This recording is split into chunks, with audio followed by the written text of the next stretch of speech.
कि बीजेपी का एक छोटा सा कार्यकर्ता भी बड़े से बड़े पद पर पहुंच सकता है। जैसे एक बिहार का छोटा सा कार्यकर्ता आज राष्ट्रीय अध्यक्ष के रूप में नितिन नवीन जी के रूप में जो है वो पदस्थापित हुए। सभी पार्टियां अपने परिवारवाद पे चलती हैं। जो कौन सा कार्यकर्ता कब और किस जगह बैठ जाए वो किसी को पता नहीं है। किसी को ये पता नहीं था कि नितिन जी नवीन जी हमारे राष्ट्रीय अध्यक्ष जी होंगे।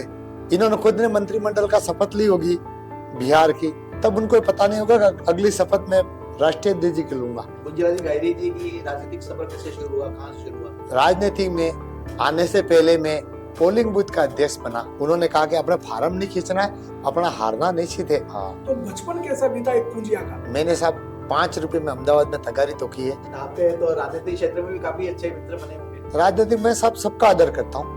मैं राजनीति में किसी को दुश्मन मानता ही नहीं हूँ। पहली बार जिलाध्यक्ष पद का आपको जो बनाया गया तो आपके मन में क्या प्रायोरिटी, क्या प्राथमिकता है? धर्म रक्षिति रक्षता। जिस पार्टी में धर्म की रक्षा होती हो, जिस पार्टी में साधु संतों की रक्षा होती है, जिस पार्टी में गरीब को गणेश माना जाता है, उस पार्टी का दल का मैं एक कार्यकर्ता हूँ छोटा सा। मैं साहब मूल धंधा मेरा वकालत का था। मैं निश्चित रूप से ये कहता हूँ, जो मेरे उस फटे कपड़ों में 7 कंधे पे हाथ रखता था, मैं आज भी उनको धोख लगता हूँ। और आज मैं जिलाध्यक्ष हूँ, मैं 10 साल 5 साल बाद थोड़ी रहूंगा, कोई और बनेगा। तो ऐसा क्या दम घुटा गट गया कि आपने बीजेपी में क्या रहे? बीजेपी तो धार्मिक और सात्विक पार्टी है। बीएपी से और कांग्रेस से कैसे उनका बना? कैसे बनेगा सब सावरिया जानता, बनेगा 1000 और 1%। जैसे बागीदोरा विधायक जयकृष्ण पटेल को रिश्वत लेते हुए पकड़ा, ये उनका कहना है कि फंसाया गया। तो क्या ये मुद्दे काम नहीं आएंगे आपके इस चुनाव में? भाई साहब, कौन किसको फंसाता? कोई शुद्ध रूप से पैसे लेने जाए और वीडियो बनता है। आज मैं आपके यहाँ आया, आपने चाय दी और मैंने पी, आपने जबरदस्ती मेरे मुंह में नहीं ठोसी, सब निराधार बातें। उस समय की परिस्थिति ऐसा था कि कुछ लोग झूठ बोलो और जोर से बोलो। भारत के अंदर दूसरा स्टेट बनने के लिए 300 स्टेट का समर्थन चाहिए। भारतीय जनता पार्टी कभी जातिवाद नहीं करती।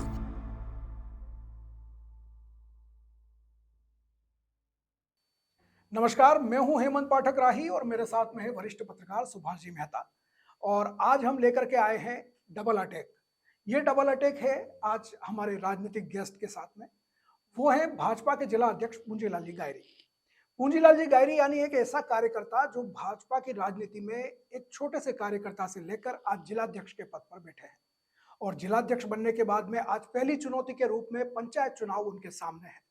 अब इस पंचायत चुनाव के दौरान क्या होने वाला है, कैसे वो अपनी पार्टी को जीत दिलाएंगे, कैसे अपने पार्टी के जिला प्रमुख और सदस्य बनाएंगे, साथ ही यहाँ के प्रधान चुने जाएंगे, इसको लेकर के उनकी क्या रणनीति है, भाजपा की क्या रणनीति है और कैसे उन्होंने अपने राजनीतिक सफर को तय किया और आज की राजनीति के बारे में, राजनीतिक परिस्थितियों के बारे में वो क्या सोचते हैं, इन सब सवालों के डबल अटैक जवाब होंगे सुभाष जी। तो आज हमारे गेस्ट हैं पूंजीलाल जी गायरी साहब और उनके साथ में हम जो है वो सवाल जवाब करेंगे। और इन सवाल जवाबों के साथ ही निकल के ये भी आएगा कि पूंजीलाल जी गायरी एक कैसे इंसान है और राजनीति में उनका क्या कद है और क्या सोच है। तो आइए मिलते हैं हमारे गेस्ट से, बात करते हैं उनसे और जानने की कोशिश करते हैं उनके सफर के बारे में और उनके विचारों के बारे में। तो सर, सबसे पहले तो आपका बहुत बहुत स्वागत है बीबीसी राजस्थान के इस कार्यक्रम में। और आपसे बहुत से लोग प्रेरणा लेते हैं, बहुत से कार्यकर्ता भी प्रेरणा लेते हैं। और जैसा कि मोदी जी के कार्यकाल के बाद में, मोदी जी के आने के बाद में ये बात जग जाहिर हो गई कि बीजेपी का एक छोटा सा कार्यकर्ता भी बड़े से बड़े पद पर पहुंच सकता है। जैसे एक बिहार का छोटा सा कार्यकर्ता आज राष्ट्रीय अध्यक्ष के रूप में नितिन नवीन जी के रूप में जो है वो पदस्थापित हुए।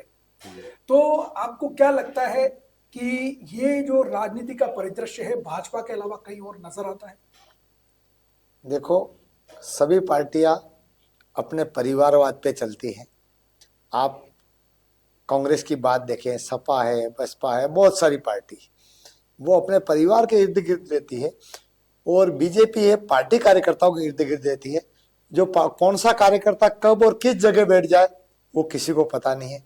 यही हमारे पहचान है कि कार्यकर्ता कभी भी जो अपना अनवरत रूप से काम करता रहे वो कोई कहीं भी जा सकता है। और आज का उदाहरण आपके सामने, जो राष्ट्रीय अध्यक्ष जी आज बने हैं, उनको मैं कह रहा हूं कि आज से 2 महीने पहले भी किसी को ये पता नहीं था कि नितिन जी नवीन जी हमारे राष्ट्रीय अध्यक्ष जी होंगे। इन्होंने खुद ने मंत्रिमंडल का शपथ ली होगी बिहार की, तब उनको पता नहीं होगा कि अगली शपथ में राष्ट्रीय अध्यक्ष जी की लूंगा। शायद उनको भी पता नहीं होगा। ये बीजेपी में संभव है। तो पूज्यलाल गायरी जी की राजनीतिक सफर कैसे शुरू हुआ, कहाँ से शुरू हुआ? शिवाजी भाई साहब, आपको पता है मैं एक छोटे सा घाटोल करके तहसील हेडक्वार्टर से 9 किलोमीटर दूर एक देलवाड़ा लोकिया करके गांव है। मैं परिवार से मैं सनातनी हिंदू हूँ, परंतु गायरी समाज में जन्म लिया। मैं बकरियां चराते हुए, बहुत गरीबी को देखते हुए मेरे परिवार ने मुझे, मेरे पिता ने, मेरे माँ ने पढ़ाया, और वहां से मैं राजनीति में आने से पहले मैं पोलिंग बूथ का अध्यक्ष बना, नवनीत लाल जी नीनामा साहब की कृपा से, पूर्व विधायक हैं। इसके बाद में 2005 में मैं पंचायत समिति सदस्य बना। जब मैं पंचायत समिति सदस्य बना तो हमारे वहाँ के स्थानीय नेताओं ने ये कहा कि तेरे को इसलिए टिकट दे रहे क्योंकि आप फार्म को खींचना मत, क्योंकि वहाँ परिस्थिति ऐसी थी कि आजादी के पहले और अभी तक भी कोई पंचायत समिति सदस्य देलवाड़ा और डागल वार्ड संख्या 27 में अभी भी कोई नहीं जीता। मेरे बाद पहला एक ही बार मैं जीता हूँ 2005 में, और मुझे आशीर्वाद दिया जनता ने। तो उस समय मुझे इसलिए लड़ाया कि हमारे माननीय ठाकुर साहब के सुपुत्र हैं योगपाल सिंह जी, वो लड़ रहे थे, तो उनके सामने एक जितेंद्र जी पूर्व विधायक थे, उनकी पंचायत थी कांग्रेस से, तो दो बड़े दिग्गज नेता थे कांग्रेस के। तो इसको फार्म खींच लेगा कोई भी व्यक्ति दूसरा होगा तो, क्योंकि दबाव की राजनीति चल सकती है। तो मुझे हमारे नवनीत लाल जी नीनामा साहब ने ये कहा, और मैं भूलूंगा नहीं, क्योंकि मेरे राजनीतिक में राजेंद्र जी पंचाल साहब, उन्होंने कहा कि अपना फार्म नहीं खींचना है, अपना हारना नहीं सीधे। पर जनता का आशीर्वाद था, मैं उसी साइकिल पे, टूटी साइकिल थी मेरे पास, उस साइकिल पे मैं घूमता रहा और जनता ने मुझे जीता। ये तो आपके राजनीतिक सफर की शुरुआत की बात हुई। मैं ये जानना चाहता हूँ कि अभी आप पूंजीलाल गायरी हैं, जी ठीक है, लेकिन आप परिवार के लिए पूंजिया हैं, बच्चों के लिए पूंजिया हैं जो आपके साथ पढ़ा करते थे। हाँ। आप जिस स्कूल में पढ़ते थे, हाँ। आप जहाँ पे खेलते कूदते थे, जिन दोस्तों के साथ रहते थे, हाँ। तो बचपन कैसा बीता एक पूंजिया का? साहब मेरा बचपन वैसे मेरे गांव में सबके आशीर्वाद से मैंने साहब 5 रुपए में अहमदाबाद में तगारी तो की है। उस समय यहाँ 2 रुपए मिलते थे। हमारे परिवार के हम 5 भाई थे, 3 बहनें थी, और बहुत मतलब इसका बखान करना ठीक भी नहीं लगता। बिल्कुल गरीबी को मैंने करीबी से देखा है। आपको एक उदाहरण देता हूँ, एक अशोक जी पंचाल करके मेरे देलवाड़ा गांव में है। अच्छा। मैंने 2002 में जब शादी की थी तो उनके कपड़े लाके मैंने शादी की और उनको प्रेस करके कपड़े वापस दे दिए। बस उसके पीछे की आप सारा देखना ठीक नहीं लगेगा। अब जैसे शादी में कपड़े नहीं हो, और आज भी मैं कह रहा हूँ, अशोक जी पंचाल जी, इनके पिताजी का नाम नारायण जी पंचाल, हमारा काका परिवार में लगते, उनका कोट नहीं लाके मैंने पहन के शादी की और वापस उनको प्रेस करके दिए। तो उस समय दोस्त कैसे थे आपके? दोस्त कौन कौन थे? दोस्त से सब ये अशोक जी पंचाल मेरे दोस्त ही थे। इसके बाद एक पन्नालाल जी पंचाल करके थे, दोनों थे। एक भोलेनाथ रावल करके था, आज ही सुबह में आ रहा था, मेरे को मिला, मैंने गाड़ी खरीद रखे थे, और रावल साहब थे। ऐसे दोस्त थे साहब।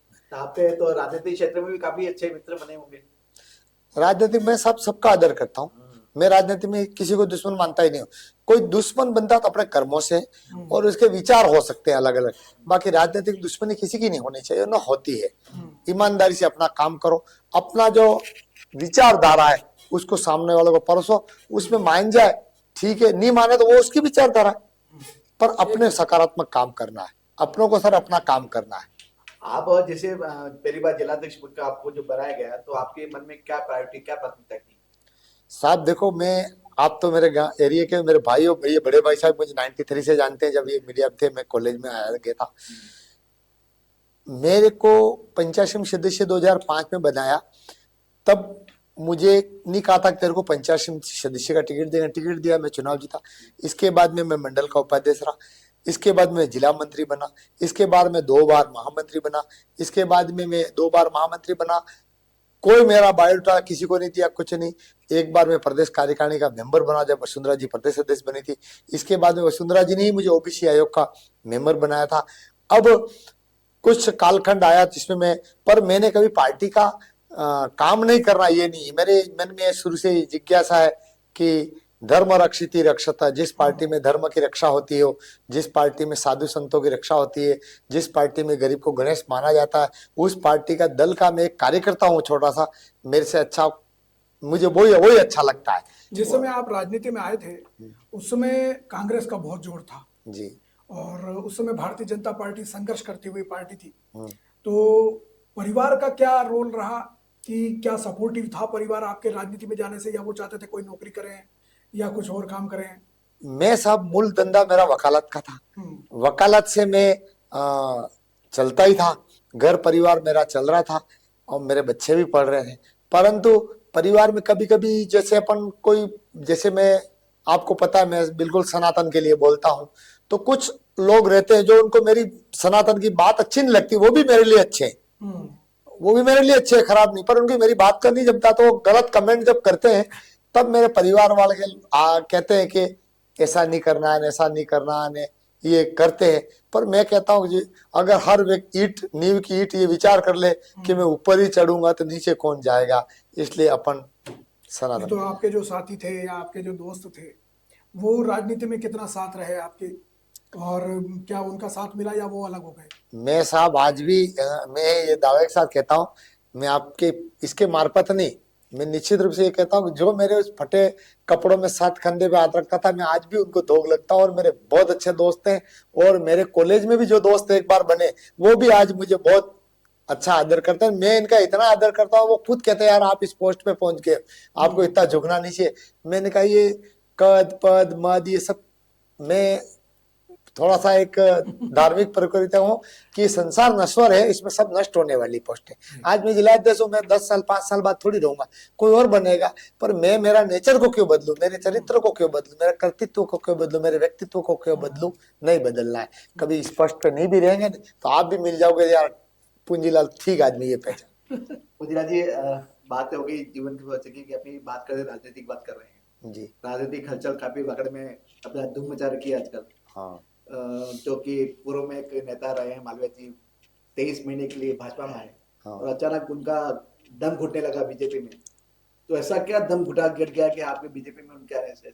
देखो आपको मैंने बताया, बीजेपी तो धार्मिक और सात्विक पार्टी है, इसमें किसी का दम घुटने जैसा तो कोई विषय नहीं है, वो तो उनसे पूछे। बाकी बीजेपी में तो जो आता है वो सनातन सर्वोपरि, मेरा देश आगे बढ़े, और मोदी जी का विजन है 2047 विकसित भारत सर्वश्रेष्ठ। अब आज ही उन्होंने भाषण में भी कहा राष्ट्रीय अध्यक्ष जी के कि 2047 तक सर्वश्रेष्ठ भारत और मजबूत भारत बने, इसके मिलकर सबको काम करना चाहिए। ऐसा उनको अपने पार्टी के जिसका कद था मान सम्मान नहीं मिला, ऐसा भी बात हो रही है। भाई साहब पार्टी का कद में अनुसार उनको आते ही 13 दिन के अंदर लोकसभा का टिकट दिया पार्टी ने, उनके कहने में ही बागीदोरा का एमएलए का टिकट दिया। सम्मान कैसे नहीं हुआ? पार्टी ने बहुत सम्मान नहीं किया। तो वो सीडब्ल्यूसी के मेंबर रहे, कैबिनेट मंत्री भी रहे, कद्दावर नेता रहे, कांग्रेस पार्टी पूरी उनके पीछे चलती थी।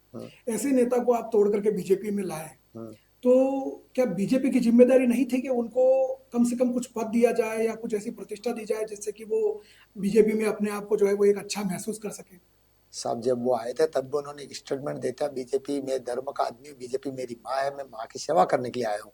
आज अब पूछोगे क्या हुआ, उनसे पूछिए। हमारा तो आज भी वो सम्मानीय, कल भी सम्मानीय, जहाँ रहे हमारे सम्मानीय, हम किसी का अपमान करने के लिए है ही नहीं। नहीं तो किसी बोर्ड का अध्यक्ष या किसी जो है उसका चेयरमैन तो बनाया ही जा सकता था। वो भाई साहब शीर्ष नेतृत्व तय करता है, राष्ट्रीय अध्यक्ष जी को पता नहीं राष्ट्रीय अध्यक्ष जी बनने वाला है, तो बहुत बड़े लोग ऊपर हैं भाई साहब, ये संगठन तय करता है। इसीलिए तो क्या पुंजीलाल जी आप मानते हो कि ये जो अभी चुनाव आने वाले हैं, पंचायत चुनाव आ रहे हैं, उससे ठीक पहले वो मालवीय जी ने बात बदल दिया, तो क्या इसको बीजेपी को नुकसान होगा या फायदा होगा? मैंने आपको पहले कहा न आने की खुशी, न जाने का गम, न उत्साह है कार्यकर्ता, न हतोत्साह है कार्यकर्ता में। बीजेपी का कार्यकर्ता राष्ट्र विचारधारा को लेकर चरेवेती चलता रहता है। और एक समय हम 2 सांसद थे, आज पूरे भारत में शायद जवाहरलाल नेहरू जी के बाद में सेकंड प्रधानमंत्री जी का टर्नओवर का हो रहा। मैं चाहता हूँ पूरे विश्व में पहला प्रधानमंत्री होंगे जो इनका लंबा कार्यकाल चला, इससे कोई फर्क नहीं पड़ता। क्या अभी जो पंचायत चुनाव आने वाले हैं तो आपका क्या लक्ष्य रहे और आप बीएपी से और कांग्रेस से कैसे मुकाबला करेंगे?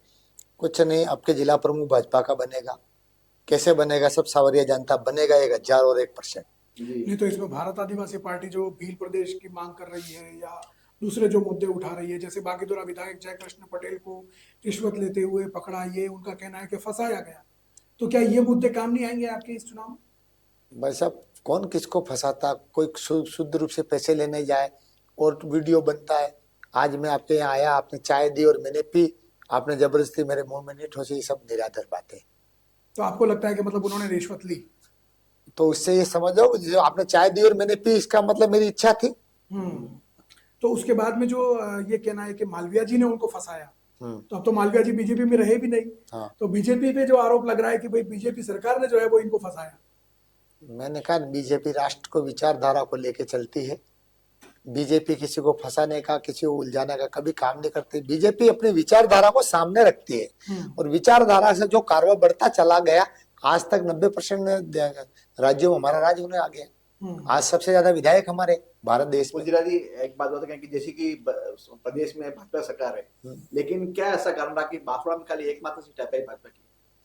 सब वो उस समय की परिस्थिति काल था और उस समय हम हमारी बात को या तो सही जगह से रख नहीं पाए और कहीं हमारी गलती हुई होगी या फिर जनता को जो सामने बहकाया तो ये गलत हो गया। बाकी जनता अब सब समझती है, वापस बीजेपी को मुड़ गई है। तो क्या लोकसभा चुनाव हारने का भी यही कारण रहा?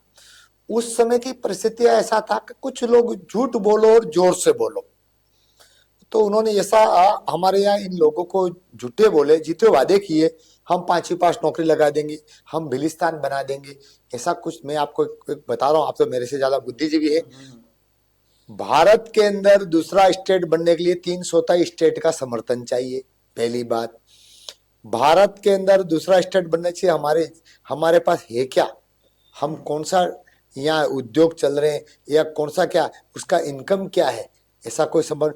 3/4 स्टेट उसका समर्थन करें और लोकसभा पास हो। आज तक खालिस्तान नहीं बना, ये काम बन जाएगा। इनको ही पता कुछ नहीं होना है, जो बोल रहे हैं उनको पता है, पर केवल उनकी दुकानदारी कैसे चले, इसलिए जातिवाद का जहर घोल के भारत में जातिवाद। अच्छा, भारतीय जनता पार्टी कभी जातिवाद नहीं करती है। आपको उदाहरण के रूप में बताऊं, आपने पंडित दीनदयाल उपाध्याय जी की जीवनी कभी पढ़ी नहीं होती, किताब में आपको भिजवाता हूं, आप पढ़ना उसको। जब पंडित दीनदयाल उपाध्याय जब चुनाव लड़ रहे थे तो वहां पे 70% ब्राह्मण थे। कौन थे? ब्राह्मण था, हर आदमी। तो उनको ब्राह्मण महासभा हुई, उनको ये कहा कि जनसंघ से जब चुनाव लड़ रहे हो आप, तो एक मंच पे ब्राह्मणों का मंच चल रहा है, उसमें आके खड़े होकर ये कह दो कि मैं ब्राह्मण हूं और मुझे चुनाव जिता दो। क्या कहा? तो आप चुनाव जीत जाओगे, अन्यथा नहीं जीतो। उन्होंने कहा कि चुनाव हारना मंजूर है पर जातिवाद नहीं। इसलिए हम ठीक है, कुछ अल्पकालिक हो गया होगा, बाकी हमारा युवा समझ गया। हम दोनों उस समय चुनाव में रहे भी सही और बहुत सारा हमने भ्रमण भी किया, कई पोलिंग बूथ भी देखे, तो कई जगह ऐसा नजर आया कि भाजपा के तो जो पोलिंग एजेंट हैं वो लगभग हर पोलिंग बूथ पे मौजूद थे, लेकिन भारत आदिवासी पार्टी ने कई बूथ ऐसे हैं जहां पे अपने पोलिंग एजेंट तक नहीं बिठाए। मतलब उनको इतना कॉन्फिडेंस था कि हम बिठाए चाहे नहीं बिठाए, हम जीते हुए हैं। तो इतना कॉन्फिडेंस उनमें आया कहाँ से? कभी कभी अल्पकालिक में बताता हूँ, हवा बदलती और जो जहर होता ना, अल्पकालिक समाज के जातिवाद का जहर चल गया। और इन्होंने जो अपने कोई कहा था मुंगेरी लाल के हसीन सपने, मुंगेरी लाल के हसीन सपने बता दिए, हथेली में बता दिया, यहाँ ऐसा कर देंगे, यहाँ ऐसा करेंगे। एक मैं आपको बता दूं, मध्य प्रदेश का आदमी कोई यहाँ आने वाला है क्या? महाराष्ट्र में मैं कल ही जाके आया, महाराष्ट्र में 100 रुपये कप की चाय पीने के लिए 100 रुपये लगते हैं, और यहाँ कोई आएगा क्या? गुजरात की जो स्कूलें हैं और हमारे घर जितने सुंदर है, कोई आने वाला? इनको पता कोई कहीं नहीं आने वाला, कोई बिलिस्तान नहीं बनने वाला है, पर हमारी दुकान कैसे चल जाए झूठ बोल के, और 5वीं पास को नौकरी लगा दूंगा। जो आदमी 5वीं पास को जो नौकरी लगा रहे थे, आपको आपके माध्यम, आपने कभी चैनल से बात उठाई नहीं, मैं आपको बता दूं कि 1198 बच्चे जो कांकरी डुंगरी कांड में, तब राजकुमार जी उस गहलोत साहब सरकार के मेंबर थे, वोट दिया तो मेंबर ही थे, भले वो उस वक्त समर्थक थे, वो कांकरी डुंगरी कांड के मेंबर थे। और इसके बाद में 1198 बच्चों का आज भी सदर थाने डूंगरपुर में फाइल पड़ी। उन्होंने एक दिन एक पत्र नहीं लिखा गहलोत साहब को, उनको लिया जाए और बच्चों का भविष्य सुधारा जाए। उनको पता है ये बच्चे भविष्य सुधर जाएंगे, ये इस नौकरी में आ जाएंगे, लाठी फाटा किसको पकड़ाएंगे। क्योंकि कांकरी डुंगरी से ही माना जा रहा है भारत आदिवासी पार्टी का। हाँ, तो वो उन्होंने कहा ना 2 बच्चे मर गए, और इनके बारे में क्या बोले, आज तक नहीं। और केवल 27 दिन तक वो सीएम हाउस में रहे थे, उनका इतिहास देखा।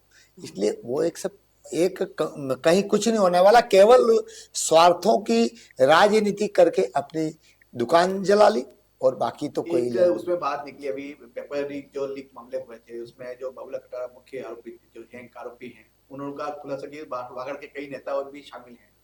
तो क्या ये भी समर्थन भाजपा सरकार है क्या? उसके बारे में उन्होंने कहा है, तो क्या उसका जांच करने की कुछ कहेंगे?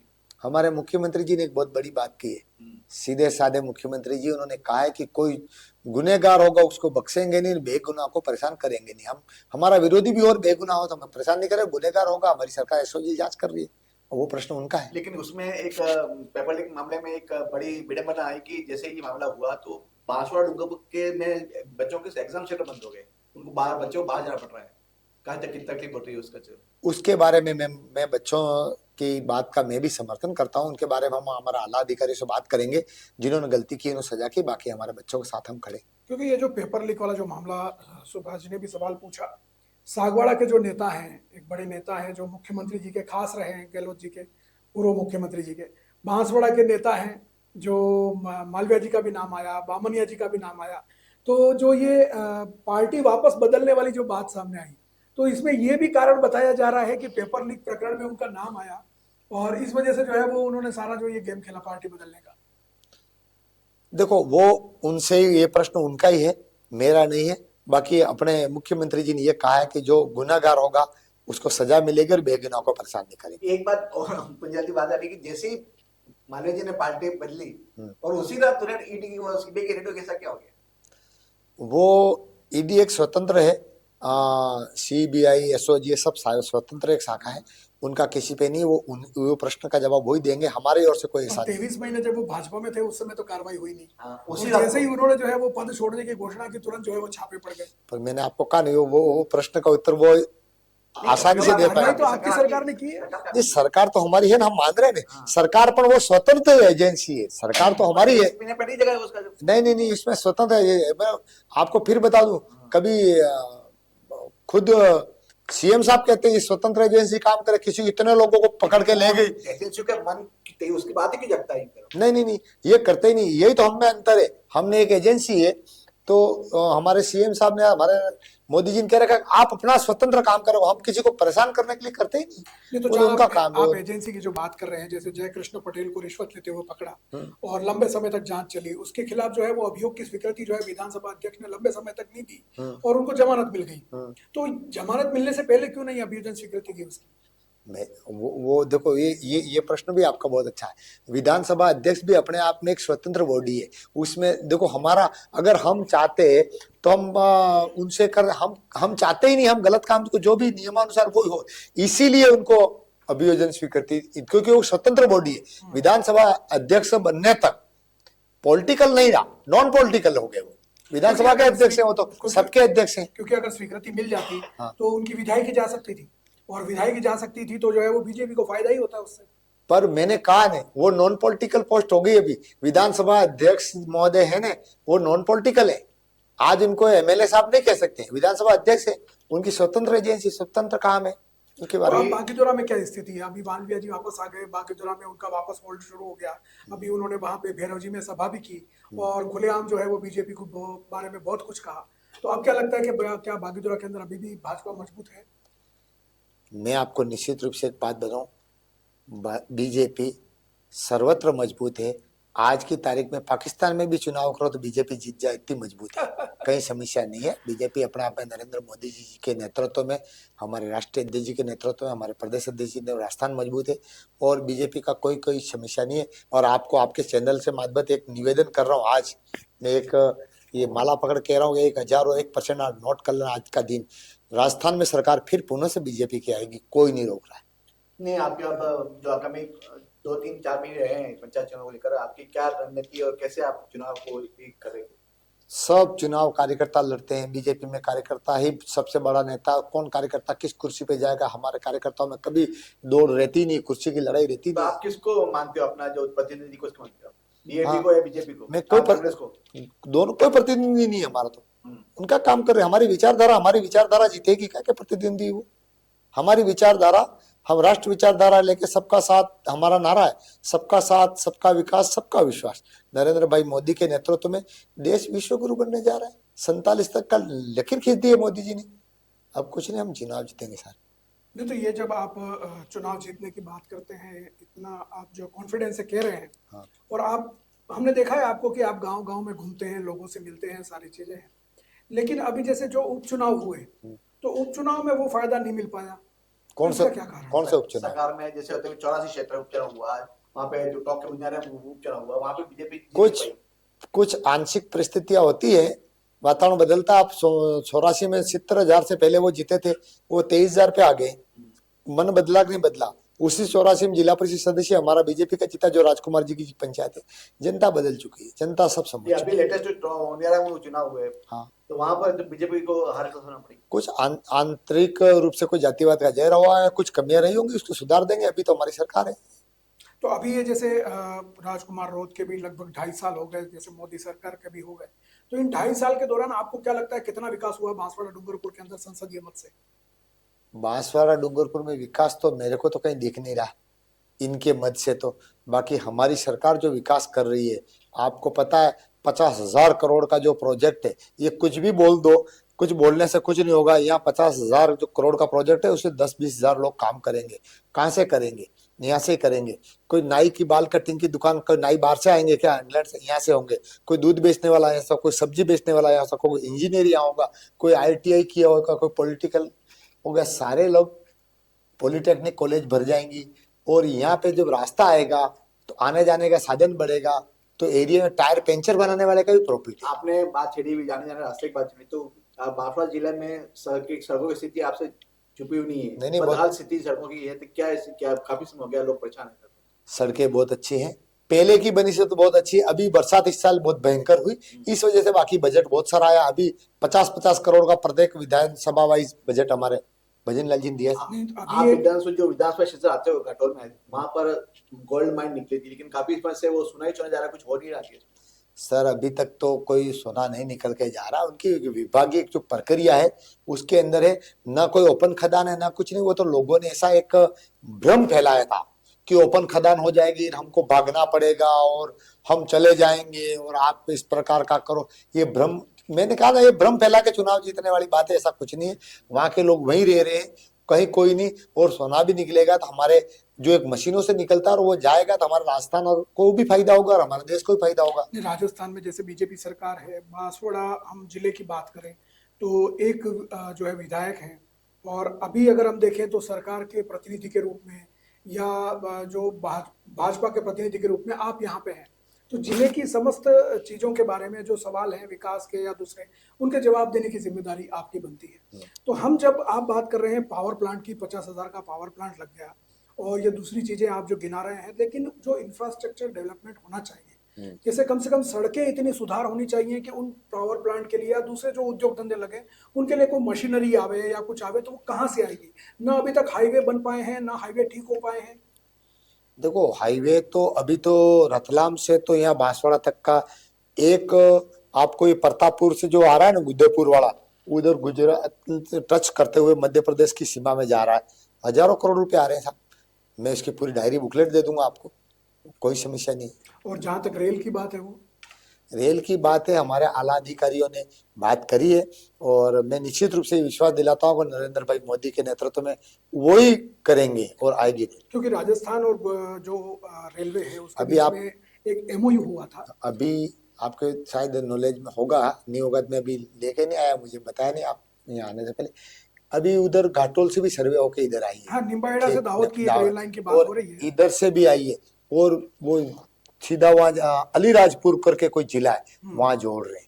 नहीं, मैं इस रेलवे लाइन की बात कर रहा हूँ जो डूंगरपुर रतलाम वाली। हाँ तो वो वही तो आ रही है, वो रतलाम से डूंगरपुर से रतलाम वाली आ रही है और वो नीमच वाली भी इधर आ रही है।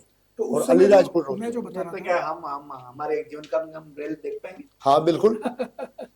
जीवन काल में नरेंद्र भाई जब राज्य सरकार और बहुत आराम से, राज्य सरकार और रेलवे बिल्कुल आराम से MOU हुआ था तो 2400 करोड़ का MOU हुआ था, और उस समय 200 करोड़ रुपए राज्य सरकार ने जो है वो भूमि अबाप्ति के लिए दे भी दिए थे। भूमि भी कई जगह अबाप्त हो गई, काम भी शुरू हुआ, उसको रेल लाइन के लिए जमीन भी सपाट कर दी गई, कई जगह रेलवे ओवरब्रिज, अंडर ब्रिज का निर्माण भी शुरू हो गया। लेकिन फिर बाद में काम ठप हो गया तो जितनी अबाप्ति थी वहां पे वापिस कब्जे हो गए। जो जितना भी डेवलपमेंट हुआ था वो सब अब जो है वो खत्म हो गया। तो अब ये प्रोजेक्ट जो है वो 24,000 करोड़ रुपए का हो गया है। तो अब भी क्या वो MOU कायम रहेगा, या राज्य सरकार या आप जो है अपने क्षेत्र के नेता रेल मंत्री जी से अलग से मांग करेंगे कि यहाँ के रेल की परियोजना शुरू की जाए? आपकी बात को मैं हमारे रेल मंत्री जी से तक पहुंचाऊंगा और ये बात ऊपर लेवल की है और मैं मेरा पूरा निवेदन करके आपकी बात की, आपकी वाणी को वहां तक पहुंचाना पूरा प्रयास करूंगा। पर मुझे विश्वास नरेंद्र भाई मोदी पे है, जो काम जो नहीं हुआ वो सब काम वो करेगा। भारत में कोई काम ऐसा बाकी नहीं रहेगा जो नरेंद्र मोदी जी के नहीं हुआ। अपना रेल भी आएगी और इससे भी अच्छा होगा। हमारे दर्शक जो है वो कई बार हमको सवाल पूछते हैं, ऑनलाइन भी हमारे पास में जो है वो सवाल आते हैं कि राजस्थान में बीजेपी सरकार है, लेकिन बांसवाड़ा में सरकार का कोई असर नजर नहीं आता, ना डेवलपमेंट के क्षेत्र में, ना जो है वो काम के क्षेत्र में। तो आपका क्या कहना है? साहब ये तो क्या है कि जिसको नहीं देखना वो नहीं देख पा रहा है। बाकी आप अभी का बजट पहले का बजट है, 2 साल बनाम 5 साल का। अब 2 साल के बजट में जितने पैसे बांसवाड़ा में आए भजन लाल जी के नेतृत्व में, उनका मैं आपको पूरा बायोडाटा दे दूंगा। उनके 5 साल का हिसाब पूछना, आप उससे पैसा ज्यादा है। मैं आपको एक और बड़ा मुद्दा है इस इलाके में जिसकी तरफ ले चलता हूँ, और वो है धर्मांतरण का मुद्दा। अभी जैसे बाबूलाल जी जो है हमारे सांसद उदयपुर के, वो भी कई माफ कीजिएगा, जो हमारे उदयपुर के सांसद हैं मन्ना लाल जी, वो भी कई बार इस सवाल को उठाते हैं कि ये जो राजकुमार रोत हैं या जो इनकी पार्टी है, ये धर्मांतरण के मुद्दे को सपोर्ट करते हैं, ये धर्मांतरण करने के लिए आए हैं लोग, और ये लोगों को जो है वो हिंदू नहीं है ऐसा कहते हैं, कई तरह की बातें करते हैं। तो आपका क्या कहना है इस बारे में? देखो, हिंदू नहीं है ये बात करते हैं, ये बात करने वालों की सबसे बड़ी मूर्खता है। आपने पहले देखा होगा, राम से पहले रामायण किसने लिखी? नाम याद है आपको? वाल्मीकि ऋषि जी। वो कौन थे? भील थे। जब राम वनवास गए तब राम की जब नैया पार करते तो एक भजन है कि मेरी नैया में लक्ष्मण राम गंगा मैया धीरे बहो। वो निषाद भील ने अपने पार कराई। आपने देखा हो हजारों साल तक माँ सबरी ने किया। इसलिए हमारे सनातन संस्कृति के लिए कालीबाई ने अंग्रेजों की रस्सी तोड़ी और उनको गोली मारी। अरे गोविंद गुरु ने धर्म के प्रति हमारे यहाँ क्या नहीं दिया? मामा बालेश्वर दयाल ने क्या नहीं दिया? इसलिए आदिवासी हमेशा सनातनी है, सनातनी था, सनातनी रहेगा। बीच में कुछ कालखंड कुछ ये लोग अफवाह करा रहे हैं, तो वो क्या है कि क्रिश्चियन समाज की ओर मोड़ रहे हैं। पर हमारा आदिवासी भाई अब धीरे धीरे जाग चुका है, हमारा युवा जाग चुका है। हमारा तो मैं आपको गीत वागड़ी में बता दूं कि हमारे यहाँ शादियां होती है, तो हमारे मैं आदिवासी और गायरी में इस कल्चर में भी आता हूँ। मैं भी 5 और मेरा संबंध बहुत अच्छे से है। मैं गरीबी परिवार से हूँ, गाँव में रहने वाला हूँ। हमारा आज भी आजे तो गणे बेजो हो रे लाल बना गीत गाते हैं। तो मेरे पिताजी बैठे, मेरे पिताजी के पिताजी बैठे, मेरे पिता वो दादाजी बैठे, तो 10-20 पीढ़ी पहले जो गणेश भगवान की पूजा करके गणे बैठे, ठीक है। तो आज हम कैसे हिंदू नहीं है कह सकते? वो हिंदू नहीं है ये कहेंगे तभी तो हमको वोट मिलेंगे। इस प्रकार के इनकी भाव है। पर वो धीरे धीरे युवा समझ चुका है। आज हमारा आपने देखा हमारे जनजाति एरिया में मनसा महादेव शोत व्रत करते हैं। इस साल का 2 साल से इस साल ज्यादा थे। आपने देखा कावड़ यात्रा जाते हैं हमारे जनजाति भाई। हम सब सनातनी हिंदू है, हिंदू थे, हिंदू हैं, हिंदू रहेंगे। कुछ किसी को बोलने से। लेकिन इसमें एक सवाल और भी आता है, जो लोग धर्म परिवर्तन कर चुके हैं या जो लोग ईसाई बन चुके हैं, उनकी डीलिस्टिंग का, क्योंकि वो आरक्षण का लाभ, जब नौकरी आती है तो आरक्षण का लाभ आदिवासी के रूप में लेते हैं, और बाकी जब मांगे करते हैं तो वो ईसाई के रूप में मांगे करते हैं। तो ये डीलिस्टिंग की जो मांग है लंबे समय से भागड़ में चली आ रही है कि जिन्होंने धर्म परिवर्तन कर दिया उनको एसटी कैटेगरी से बाहर किया जाए। तो इस मांग के बारे में आप क्या कहते हैं? मैं आपके मार्फत ये मुझे मिला है, मैं मेरे उच्चाधिकारियों को पत्र लिखूंगा और इसके बारे इस संबंध में कार्रवाई करने के लिए जरूर आपके आदेश अनुसार पालना करूंगा। सर बुजला जी, अभी जाते जाते अब बात करते हैं कि पंचायत चुनाव में बात कर लिया, नगर निकाय चुनाव भी आने वाले हैं, तो आप ये दोनों चुनाव कैसे देखिए? आने वाले समय में भाजपा का क्या यहाँ पे जिले में वजूद रहेगा या क्या स्थिति रहेगी? देखो, आपका आशीर्वाद और सावरिया सेठ की कृपा रही, सारे चुनाव भाजपा जीतेगी। तय भाजपा, विजय भाजपा और मजबूत भाजपा। आप किस मुद्दे पे चुनाव लड़ेंगे? मुद्दा क्या आपका? हम विकास के साथ साथ हम हमारे लोगों को, हमारे कार्यकर्ताओं के दम पे चुनाव लड़ेंगे। कार्यकर्ता चुनाव लड़ते हैं, कांग्रेस और बीजेपी कहती है कि सब भाजपा है, धर्म पर और हिंदू के नाम पे चुनाव लड़ती है और लोगों को भड़काती है। देखो, इसमें बुरा क्या है? अगर हम कहीं धर्म का नाम लेके भाषण नहीं करते, हम विकास के नाम लेके, नरेंद्र मोदी का को भी किसी एक भाषण में मोदी जी को सुना आपने कि मैं हिंदू इसलिए वोट देना? उन्होंने कहा सबका साथ, सबका विकास, सबका विश्वास। ये तो कुछ भी कह देंगे। ये राम को नहीं मानने वाले, हम राम जी का नाम से इनको चिढ़े इसलिए राम जी का नाम का बीच में लाते हैं। हम तो कह रहे राम जी को तुम भी तो मानो। ये तो राम मंदिर में बुलावा आया, गए नहीं थे? उस समय राम मंदिर के टीम ने इनको बुलावा नहीं दिया था क्या? बुलावा इसलिए थे, वो ट्रस्ट था, मंदिर था, संगठन था, उनको बुलाए थे, सबको बुलाए थे।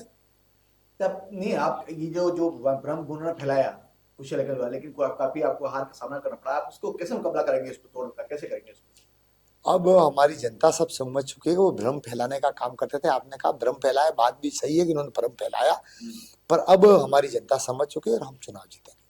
तो बहुत अच्छा लगा आपसे बात करके, और हमने ये भी सुना है कि आप बहुत अच्छे गायक भी हैं, बहुत अच्छे भजन भी गाते हैं, बहुत अच्छे गीत भी गाते हैं।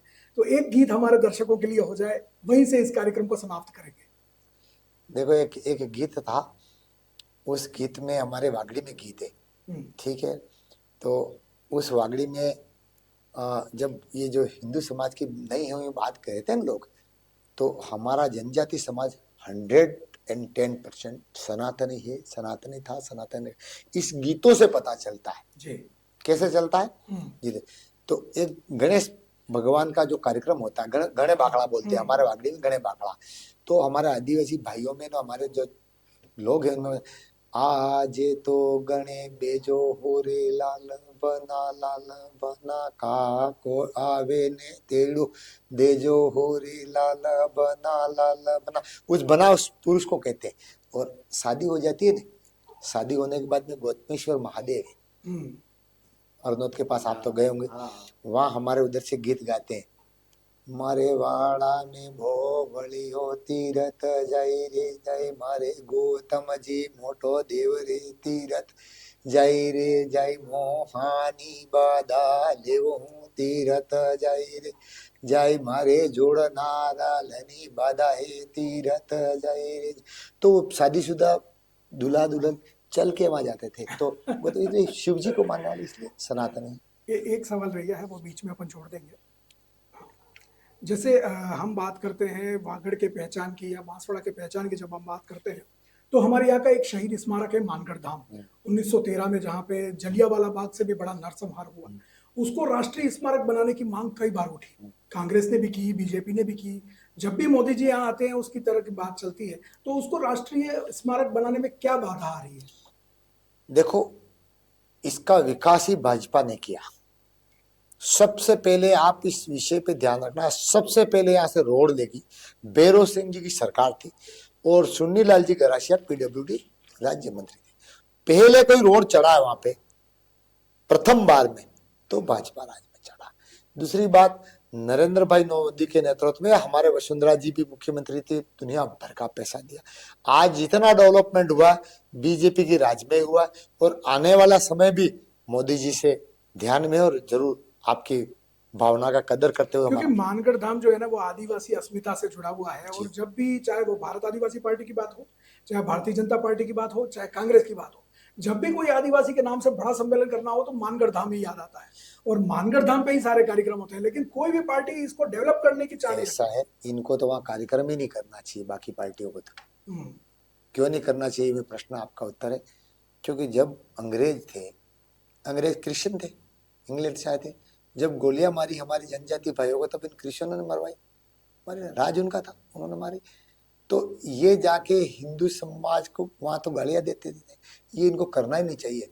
कांग्रेस इतने साल तक राज किया, उन्होंने कभी भी ये नहीं कहा गया राज बीजेपी ने किया, और मैं कह रहा हूँ प्रथम सड़क बीजेपी ने वहां लगाई है, और पैसा भी बीजेपी ने दिया। आप ऐसा नहीं, मैं कह रहा हूँ, आप मान लो, आप कल ही एक पत्र लिख के कलेक्टर साहब से जानकारी हो किस सरकार ने कितना पैसा दिया, खाली बातें करने में। आप कह रहे हैं कि जो भारत आदिवासी पार्टी है वो क्रिश्चियनों की पार्टी है। तो अगर जो देश कोई राम को नहीं मानता है, और जो कहता है मंगलसूत्र नहीं पहनो, और मंगलसूत्र नहीं पहने हम सनातनी नहीं है, आदिवासी तो सनातनी है। तो मुस्लिम जो है वो कांग्रेस ने ले लिए, ईसाई जो है वो आप पार्टी ने ले लिए, वो हिंदू आपने ले लिए। नहीं, हमने लिए नहीं, हिंदू तो हमारे ही है।